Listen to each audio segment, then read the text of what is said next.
Kakasi Students Union East Jaintia Hills District Unit Lingbaka Education Cell haka khatlai tarik mentau benai kala lej benya kendo yaki Director jongka DSEL and DERT Uswap Nil Tembe IAS Batka Kong RS Manar halor ka jingbom don nong hikai science Harmbai Government Secondary School bar ka jingbom pentri kam ya atli ki jaka puli ki badan habindi hati kata ka residential school bat block teachers training institute. Kani ka jing le jurib jong ka seng syaka te ka school kalawan long hadian balayop liang ya ka jing ujor nakipat ba halor ka jing bom don nong hikai science Harmbai Government Secondary School mentala shisnam AA. Bar ka seng kala labru bakani ka school kala khap ngya ki kamra kelas namar bom biang ka ying school bat kiwe de ki jing don kam kum ka science laboratory computers bat ki nong hikai bapura namar bun ki nong hikai ki de ki basyuan hikai shipor ne officiate. Kaseng Lingbaka Education Cell Balaya Lam da Usamla San Tomba Bamon Assistant Education Secretary kila ai jengmut yaw Director badai ban perkiu kerdanno ya Harmbai Government Secondary School Shaka Higher Secondary nambar kumbalong menta kani ka school kadai tang maka ka secondary school jong ka sorkar habarok ka East Jaintia. Kaseng kala pensngau ya kane namar kala judan ka proposal na ka school bat kham tam ba ka building thamai kala dep bat ka balabiang bha ban kentiu ya ka school. Hakabaya day bat ki atli ki jaka puli kata ka residential school bat ka jaka puli pentebet yaki nong hikai balai lengkrang klem da pentre kam satya mentala prasnem AA kaseng kala ya keren bat kini ki director ban kemi biang bat ban ya keren bat ko sorkar ban pentre kam no namar kan long ka jimentoy ki khun samla ka thain nadu ki ba puli bat hakayo kam yo jamru.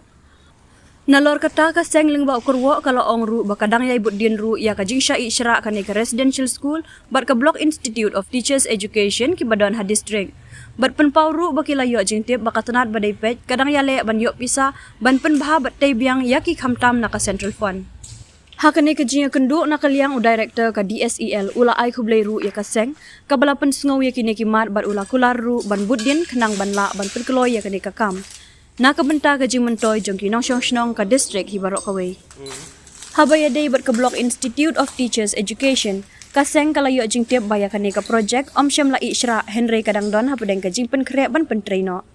Syuk kaseng kala kerpat ya ki bor badai pej bakin lait khmi ya kani ka building bat ru ban tip hadu kat no la du nong bat hapen bha khnang ba ka jing te kanam long ka basep a.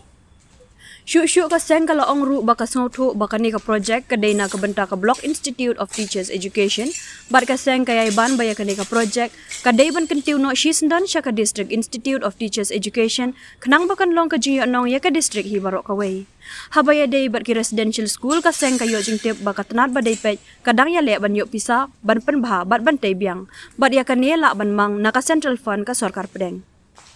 Kaseng hakani kasngi kala pensnguru hakabaya day bat ka National Institute of Open Schooling hakaba kaseng kala ong bakan sa tho siya original director jong kani ka Shlam ajing hikai khnang baki nong snong ka district kin la ban yo mentoy badru khnang baki to ki bala pep school steng paru kin la ban beteng biang ya ka jing puli jongki. Nakaliang kaseng kala ai ko piru siya chairman ka estimate committee uba Meral Bonds im hakabaya day bat kani ka mat jongki building hakaba kala karpat ru ya ki bor badai pej ban penkeloy no ya kani ka kam.